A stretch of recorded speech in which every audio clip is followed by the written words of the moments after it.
মহিলাটা ডাক দিয়া কয়, হ্যাঁ মুসা পয়গম্বর, আমার তো কিছুই নাই, তোমারও আকল নাই, তোমার আল্লাহরও আকল নাই। নাউজুবিল্লাহ কর না। হ্যাঁ মুসা পয়গম্বর, আমি কি দিয়া শুকরিয়া আদায় করব? আল্লাহ তাআলা আসমান থেকে একটা গজব দিয়া মহিলার যা কিছু ছিল এইগুলো অতিরিক্ত জিনিসগুলো আল্লাহ জ্বালায়া পোড়ায়া দিছে। হ্যাঁ মুসা পয়গম্বর, আমার মন চায় আমার ব্যবসা বাণিজ্য দোকান পাটে হিসাব নিকাশ করতে যে আমি সময়টা ব্যয় করি, এই সময়টাও যদি মালিকের কুদরতি বা সাজদা দিতাম তাহলে আমার মালিক আরো বেশি খুশি হয়ে যাইত। আমি আপনার মাধ্যমে আল্লাহ তাআলার কাছে জানতে চাই কোন আমল করলে আমার সম্পদ আল্লাহ কমায়া দিবেন। মুসা পয়গম্বরের মাধ্যমে জানতে চাইলে মুসা পয়গম্বর পরবর্তীতে জানায়া দিলেন, হ্যাঁ রে ভাই, তুমি শুকরিয়া আদায় বেশি বেশি করো, এই জন্য তোমার সম্পদ বেশি হয়ে গেছে। তুমি শুকরিয়া আদায় করা কমায়া দাও, আল্লাহর শুকরিয়া আদায় করা কমায়া দিলে তোমার সম্পদ এমনি এমনি কমে যাবে। এই লোকটা এবার ডাক দিয়া কয়, হ্যাঁ মুসা পয়গম্বর, আমার সম্পদ বেশি হোক আর কম হোক, আমি আল্লাহর নাফরমানি করতে পারবো না, মরণ পর্যন্ত আল্লাহর শুকরিয়া আদায় করে যাব। যুরকুন সুবহানাল্লাহ। আরেকজন মহিলা ডাক দিয়া কয়, হ্যাঁ মুসা পয়গম্বর, আমি একজন গরিব মানুষ, আমার টাকা নাই, পয়সা নাই, সুন্দর একটা বাড়ি নাই, সুন্দর একটা গাড়ি নাই, সুন্দর পোশাক নাই। আমি মালিকের কাছে তোমার মাধ্যমে জানতে চাই কোন আমল করলে আল্লাহ তাআলা আমার সম্পদ বাড়ায়া দিবে। মুসা পয়গম্বরের মাধ্যমে মহান আল্লাহ তাআলা জানায়া দিলেন, এই মহিলাকে বলে দাও মহিলাটা যেন বেশি বেশি মালিকের শুকরিয়া আদায় করে। যুরকুন সুবহানাল্লাহ। لئن شكرتم لأزيدنكم ولئن كفرتم إن عذابي لشديد।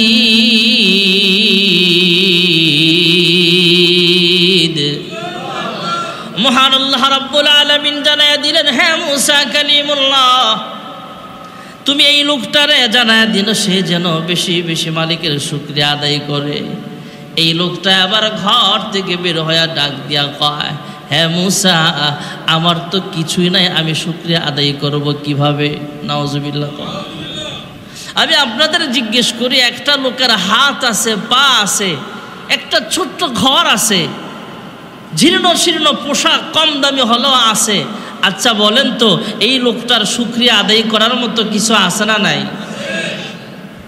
এই লোকটা তো শুকরিয়া আদায় করতে পারে, হে আল্লাহ আমার চক্ষুটা আপনি কত সুন্দর বানিয়েছেন, আয় আল্লাহ আমার জিহ্বাটা কত মজাদার বানাইছেন, আমার কপালটা আপনি কত সুন্দর বানাইছেন, আল্লাহ তাআলা কত সুন্দর করে আমাদেরকে বানিয়েছেন। ভাইয়েরা আমার, মহান আল্লাহ রাব্বুল আলামিন নিজে হলেন ইঞ্জিনিয়ার।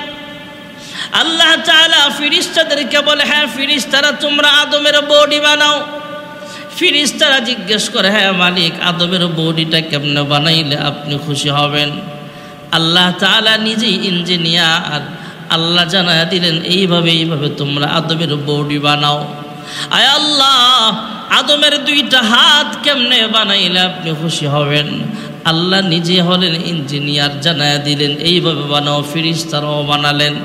যখন চেহারা বানাইবার সময় আসলো, ফেরেশতারা আরজ করে, হ্যাঁ মালিক আদমের চেহারাটা কেমনে বানাইলে আপনি খুশি হবেন?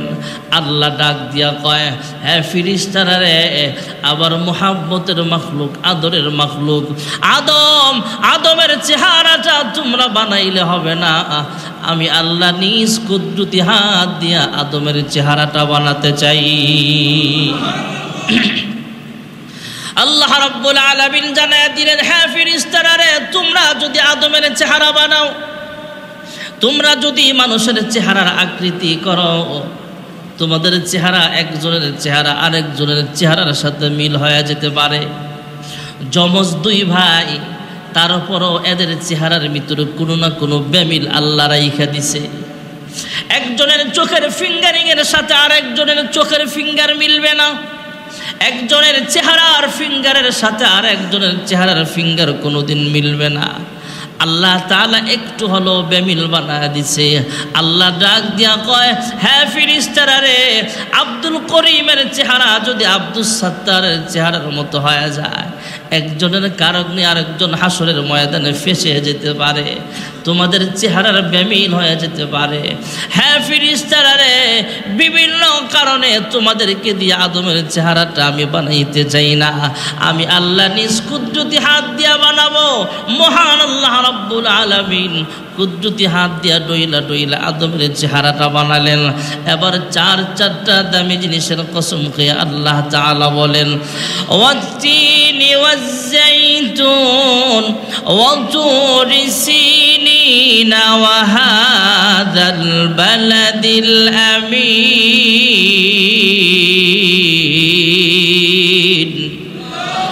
মহান আল্লাহ রাব্বুল আলামিন চারটা দামি জিনিসের কসম খেয়ে বলেন, আমি আল্লাহ সবচেয়ে সুন্দর করে মানুষ বানাইছি। জোরে করুন সুবহানাল্লাহ। আমরা যদি আমাদের চেহারার দিকে খেয়াল করি তাহলে আল্লাহর পরিচয় পাওয়া যায়। আমাদের হাতের দিকে খেয়াল করলে আল্লাহর পরিচয় আমরা পেয়ে যাব। আমাদের অঙ্গ প্রত্যঙ্গের দিকে তাকাইলে আল্লাহ তাআলার পরিচয় পাওয়া যায়।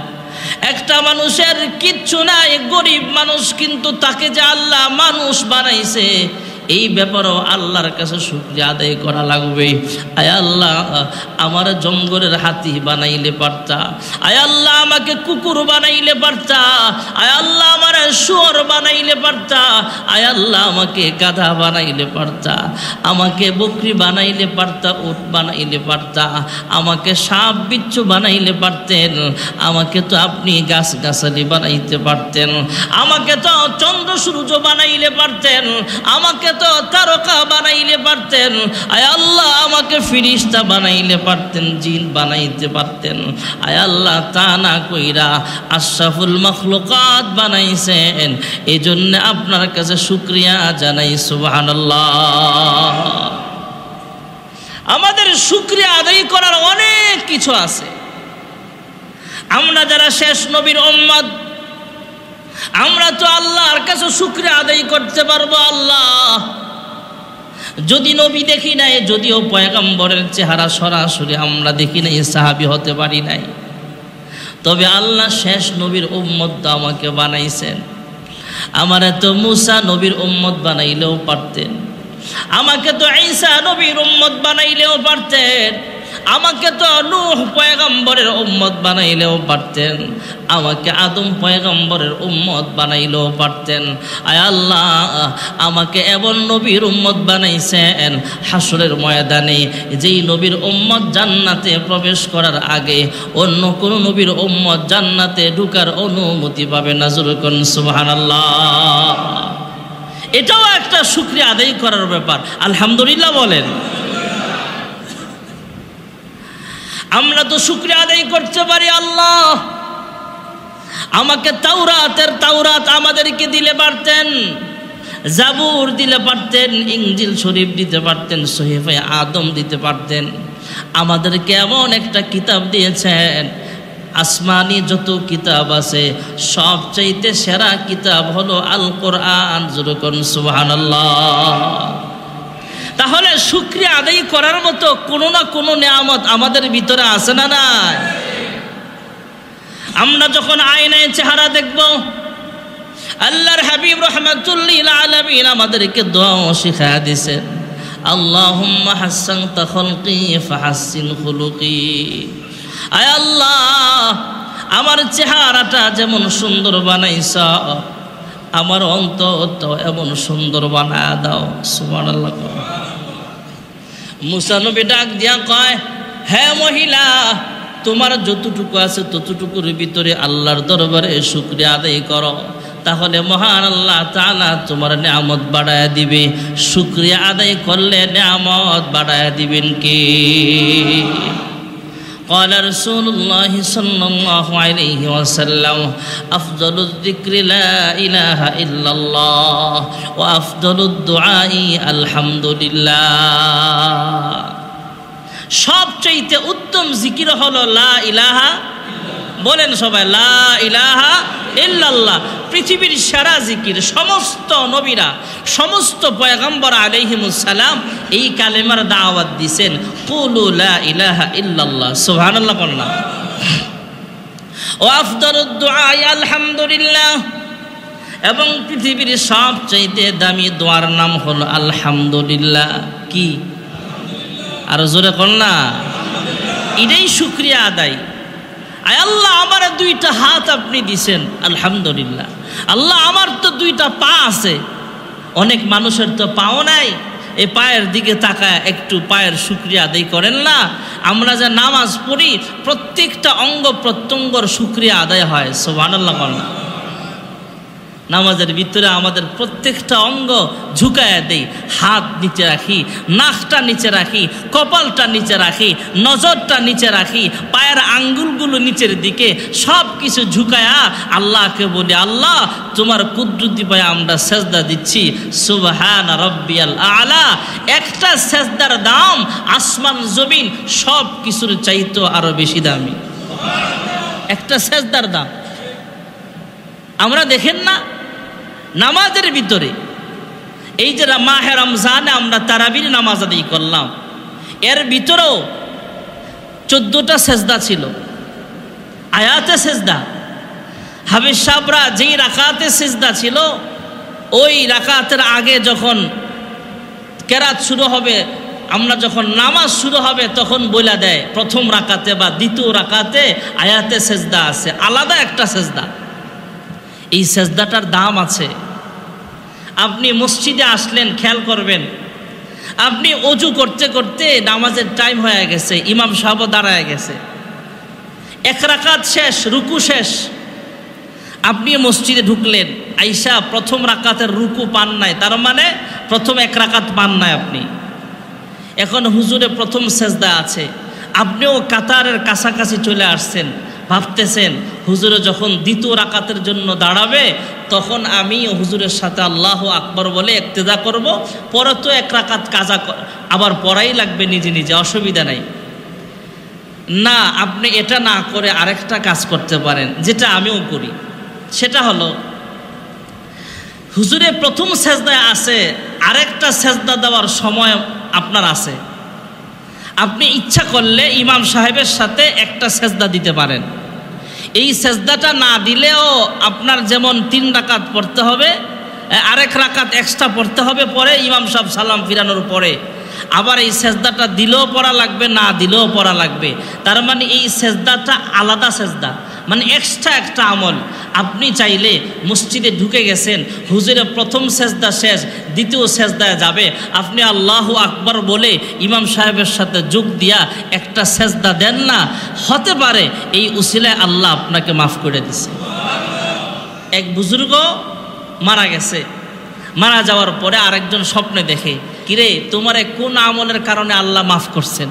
কিতাবে ওয়াকে আসছে, বলতেছে আমি একদিন মসজিদে ঢুকছি, ঢুইকা দেখি ইমাম সাহেব প্রথম রাকাতের ওই 1 রাকাত বা 2 রাকাত পায় নাই, কিন্তু হুজুরে এখন সেজদা আছে, একটা সেজদা আমি ইচ্ছে করলে ইমাম সাহেবের সাথে দিতে পারি, এটা দিলেও সমস্যা নাই, না দিলেও সমস্যা নাই, কিন্তু আমি ওই একটা সেজদাটা, এটা অতিরিক্ত সেজদা আমার জন্য, আমি ইমাম সাহেবের সাথে একটা অতিরিক্ত একটা সেজদা দিছিলাম, যে আমি দাঁড়ায়া থাকি নাই, অলসতা করি নাই, একটা সেজদা দিছিলাম, এই সেজদাটার উসিলে আল্লাহ আমাকে মাফ করে দিছে।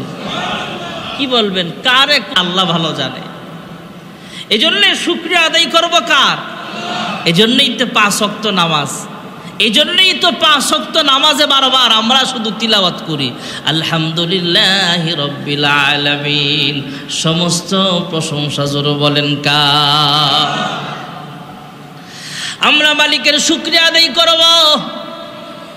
মহিলাটা ডাক দিয়া কয়, হ্যাঁ মুসা পয়গম্বর, আমার তো কিছুই নাই, তোমারও আকল নাই, তোমার আল্লাহরও আকল নাই। নাউজুবিল্লাহ করনা। হ্যাঁ মুসা পয়গম্বর, আমি কি দিয়া শুকরিয়া আদায় করব? আল্লাহ তাআলা আসমান থেকে একটা গজব দিয়া মহিলার যা কিছু ছিল এইগুলো অতিরিক্ত জিনিসগুলো আল্লাহ জ্বালায়া পোড়ায়া দিছে।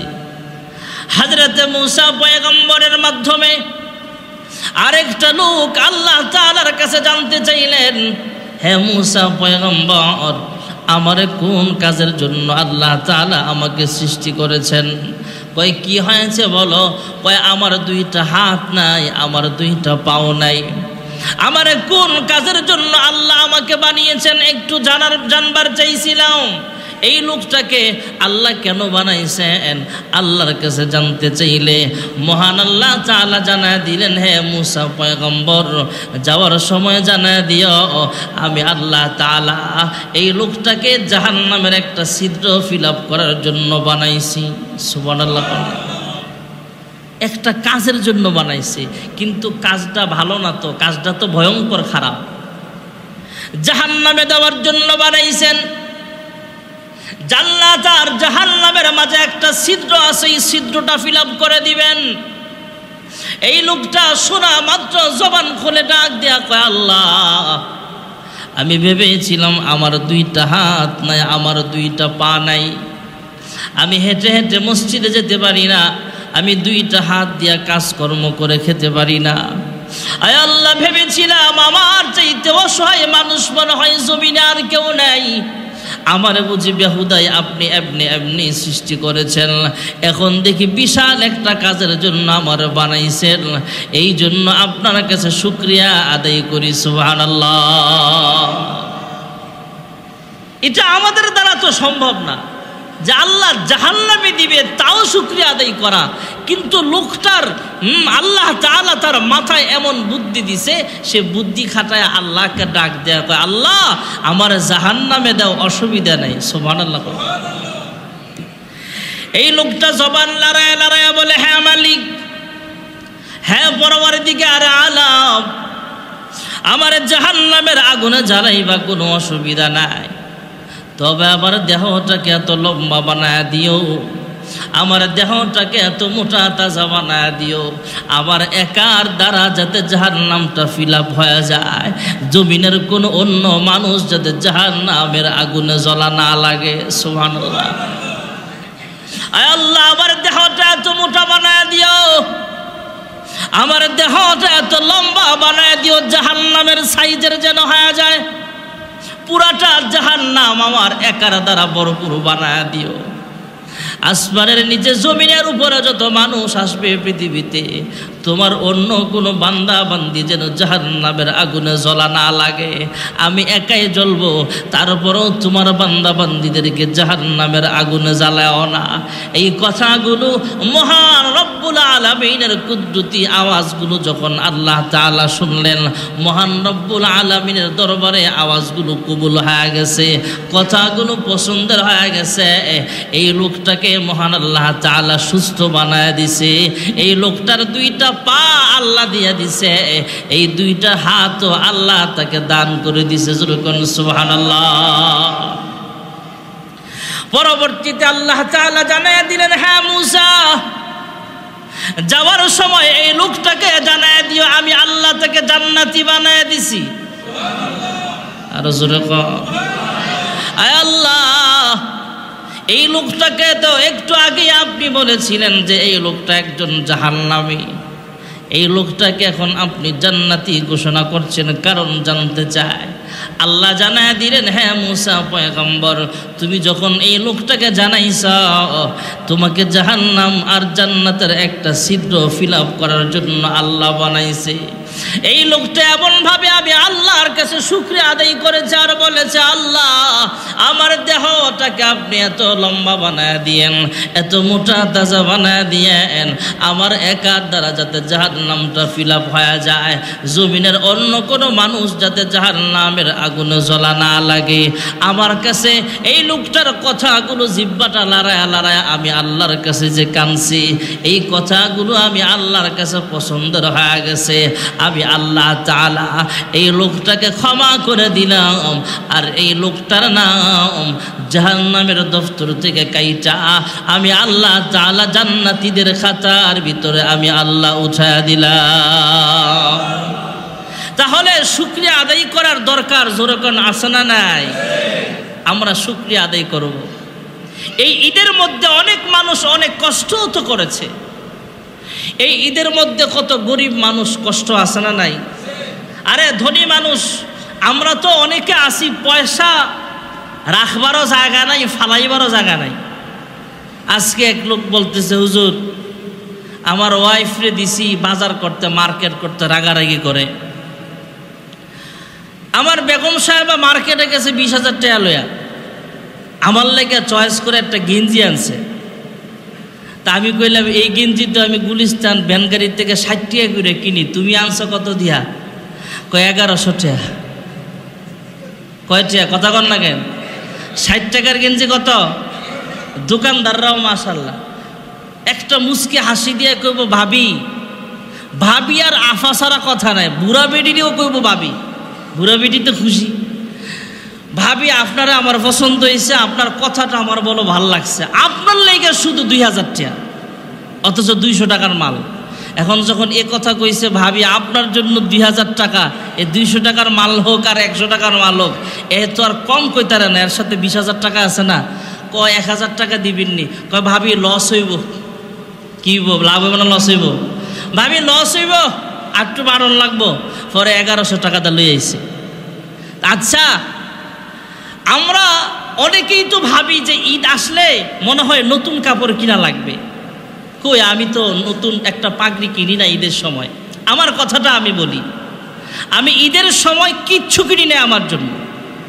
যেগুলো দেখছেন বা দেখতেছেন এগুলো আগের কেনা, এখন কিচ্ছু কিনি নাই। আমার বেগম সাহেবা শুধু আমাকে বলছে যে একটা 3 পিস আইনা দাও না। আমি কইছি মাহফিলের সিজনে যখন দেই ওইটাই, এখন আর পাইবা না এক্সট্রা। ওইটির ভিতরে যেটা নতুন আছে, যেটা ভালো আছে ওইটা পরে নাও। আর যদি কাপড় না থাকে তখন কিনা দেব এক্সট্রা। এখন ঈদ উপলক্ষে নতুন কাপড় কিনবো না আমি, দেই নাই যে দেই নেই। যদি অন্য আত্মীয় স্বজন কেউ ঘনিষ্ঠ ভাই বোন, ভাই ব্রাদার দিয়ে থাকে, ভাই বোন দিয়ে থাকলে ওইটা না, আমি দেই না।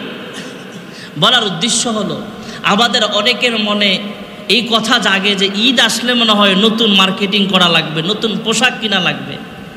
না, আপনার পোশাকের ভিতরে যেটা সবচেয়ে ভালো, যেটা চয়েসফুল, ওটা আপনি পরেন। নতুনই কিনতে হবে তা না। নতুন কাপড়টা কিনেও তো আমাদের ধোয়া লাগে।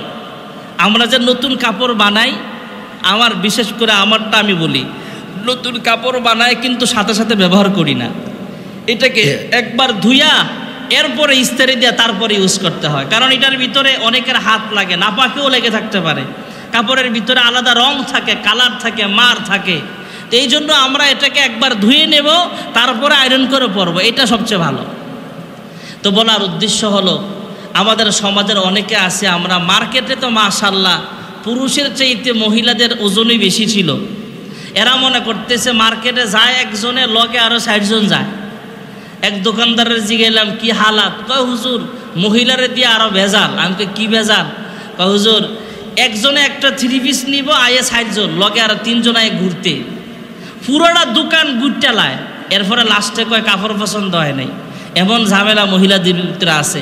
এই জন্য মহিলাদের বদনাম বলা উদ্দেশ্য না। ঈদ আসলে মহিলাদের কি দরকার মার্কেটে যাওয়ার? আমরা যারা পুরুষ লোক আছি, আমরা যারা ওলামাই কেরাম আছি, অধিকাংশ ওলামাই কেরামের স্ত্রীরাই মার্কেট করে না, মার্কেটে যায় না। এই জন্যই কি আমাদের বউ ফোলাফাইন না খায়া থাকে বা কাপড় না পরে থাকে নাকি?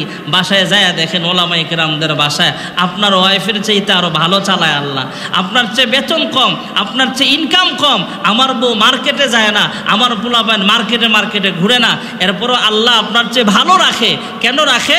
শুধু এই আন্তরিকতাটা যে ঈদ আসলে বা কোনো অনুষ্ঠান আসলেই মহিলারা মার্কেটে যাওয়া লাগবো, এটা একটা ফ্যাশন হয়ে গেছে। আমারে টাকা দাও মার্কেটে যাবো, এমন ফ্যাশন আমাদের সমাজে আছে না নাই? এটা আমাদের আস্তে আস্তে আপডেট হওয়া দরকার। কি দরকার মার্কেটে যাওয়ার? একজন পুরুষ লোক মার্কেটে গেলে সে পুরা ফ্যামিলির মার্কেট করে আনতে পারে, সে কামাই যেমন করতে পারে খরচও করতে পারে। সে আর 60 টাকার জিনিস 1100 টাকা দিয়ে আনবে না। আর দোকানদাররা মহিলারা গেলে বেশি খুশি, কারণ মহিলারা বাবি কয়া আফা কয়া 10 টাকার জিনিস 110 টাকা রাখতে পারে। এই জন্যে কথা বলার উদ্দেশ্য হলো, ভাই দুনিয়াতে পৃথিবীর জমিনে আমরাও যখন ছোট ছিলাম, একদম ছোট যখন ছিলাম, তখন দেখছি কয়েকবারে মিলায়া একটা বিয়ার শাড়ি, মহল্লার ভিতরে 2টা 3টা বিয়ার শাড়ি থাকতো। যায় যে একটু পয়সাওয়ালা এর শোকেসে একটা বিয়ার শাড়ি আছে, চাস্তো বোন জ্যাঠতো বোন বিয়া শাদি দিলে এই শাড়িটা হাওলাত নিত 2-3 দিনের লেগা, নিয়ে সেরা এই শাড়িটা পরায়া বিয়া শাদি দিত। এমন ছিল কি ছিল না? আর এখন এক একজন মহিলার শোকেসের ভিতরে আলমারির ভিতরে কাপড়ের অভাব নাই, এরপরও ধনী নাই গরিব নাই, ঈদ আসলে স্বামীর সাথে রাগারাগি কাপড় নিয়ে আমার ঈদের কাপড় কই, এমন রাগারাগি মনে হয় সমাজে নাই। আর কেয়ামত লাগাইলে ঘর যদি আপনি নতুন কাপড় আইনা না দেন বা মার্কেট করার টাকা না দেন। মহিলাদের এগুলো থেকে আস্তে আস্তে সচেতন হওয়া দরকার। আলহামদুলিল্লাহ, ইল্লা মাশাআল্লাহ, সমাজের অনেক মহিলারা কিছু সচেতন আছে, যারা মার্কেটেও যায় না, স্বামী যতটুকু দেয় অতটুকুর ভিতরে সন্তুষ্ট। এটাই তো জান্নাতি ফ্যামিলি। সুবহানাল্লাহ। এই জন্য আমরা শুকরিয়া আদায় করব কার? সমাজের ভিতরে অনেকের কাপড়ের অভাব নাই, অনেকের কাপড়ের জাকাতও দেওয়া লাগে। 40টা কাপড় আছে, একটা কাপড় জাকাত দেওয়া লাগে। আমাদের ফ্যামিলিতে একজন এমন আছে, বলবো না কে এটা, আমাদের ফ্যামিলিতে একজন এমন আছে, আমরা ভাই বোন মিলে তো একটা সংসার, একটা ফ্যামিলি, 5 ভাই 1 বোনের এক সংসারে একজন এমন আছে যারা অনেক পোশাক। এর শোকেস আমি একদিন তাকায় দেখি 100-র উপরও হবে ড্রেস আছে তার। আমি কে এর জামাই যা বেতন পায় হে তো ঋণ করা লাগবে পোশাক বানাইলে। কয় হ্যাঁ, তো আর স্বামীর টাকাটা বানায় না, নিজেও তো মাদ্রাসায় পড়ায়, মহিলা মাদ্রাসায় পড়ায়, নিজের টাকা দেই, নিজে খরচ করে, এরপরে ভাই দেয়, মা দেয়, বোনে দেয়, সব মিলায়। এটি শৌখিনতা। তা আমি একদিন বললাম যে কাপড়ের জাকাত দাওনি বছর শেষ হইলে? কয় হ্যাঁ ভাই জাকাত দেই। তো সমাজের অনেক মহিলা তেমন আছে যারা কাপড়েরও জাকাত দেওয়া লাগে, শৌখিন মানুষ, অনেক কাপড় চোপড়, এমন মানুষ পুরুষও আছে। আমি কলকাতা গেলাম মাহফিলে, কলকাতার একজন বক্তা আমাদের বাংলাদেশে আসছিল, নাসিরউদ্দিন মিসবাহ, আমাদের মসজিদে আসছিল একদিন, কয়েক ঘন্টার মেহমান হয়েছিল। পরে আমি নাস্তা খাওয়ায় পরে গাড়িতে তুলে দিয়েছিলাম। তো রমজানের আগে আসছিল নাসিরউদ্দিন মিসবাহ, কলকাতার একজন আলোচক বক্তা। তা আমি কলকাতার সফরে গত রোজার পরে, সম্ভবত কুরবানির আগে কলকাতা সফরে গেলাম। তো সফরে যায় ওনার মসজিদের মেহমান হলাম।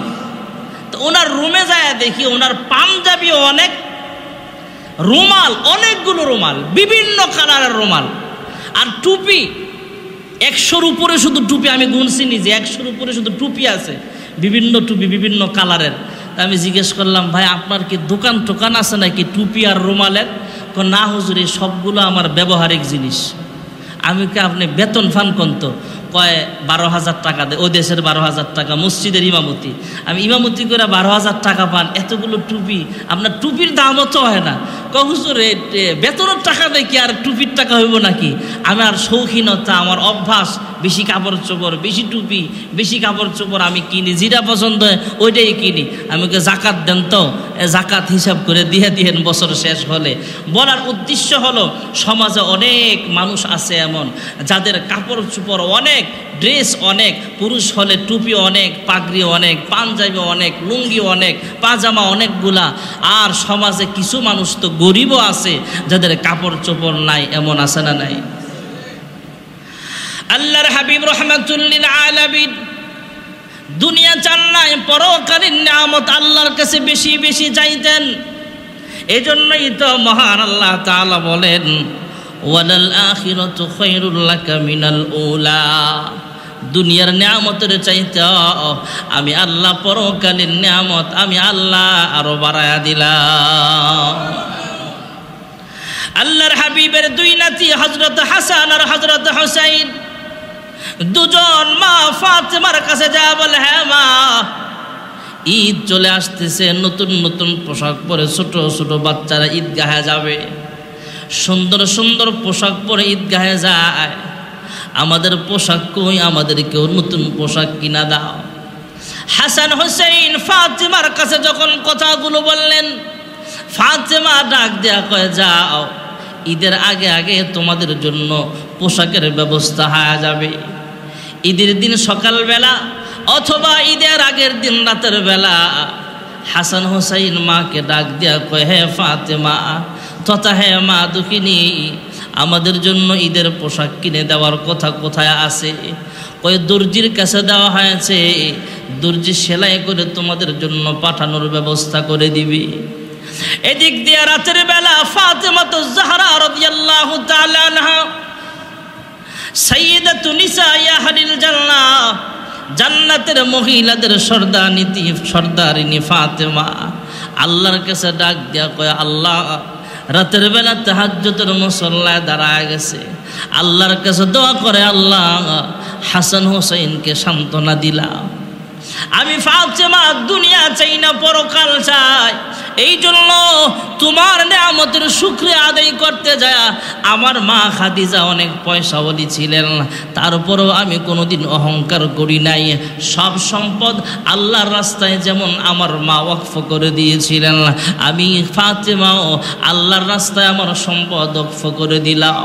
আয় আল্লাহ, ঈদের দিন হাসান হোসেন নতুন কাপড় পরিধান করবে কোত্থেকে? আমি তো দর্জির কাছে কোনো কাপড় পাঠাই নাই, কাপড় সেলানোর জন্য পাঠাই নাই। আয় আল্লাহ, আমি যেমন ভাবে বলেছি তোমাদের পোশাকের ব্যবস্থা হয়ে যাবে। আয় আল্লাহ, তুমি তাদের পোশাকের ব্যবস্থা করিয়া দাও। একটু পরে হাসান হোসেন ঘরের মধ্যে আসলো।